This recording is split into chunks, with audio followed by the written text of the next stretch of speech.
Kita mo? Okay. Okay, good afternoon. Can I know your name? My name is Kiko Michelle Zorilla in Mr. Mondarte's class YS10. Okay, can you tell us any experience or what did you feel or anything you can share about the retreat? It's been really a fun experience. We've been to a lot of retreats. 2 years ago, we were here.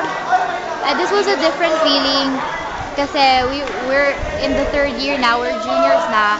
And our experiences here now is parang mas mag-open kami with each other and about our family problems. And for us to achieve something here, na we did do something, that we did contribute something here, is to open ourselves na we do have problems, and contributing everything, our feelings, our problems here is what's going to help us. If we don't help ourselves, they can't help us either.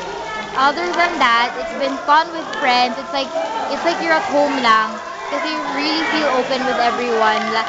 Just like last night, after everyone cried, everyone comforted everyone, and after everyone had fun. It was really exciting to be here in St. Louis. Okay, thank you very much.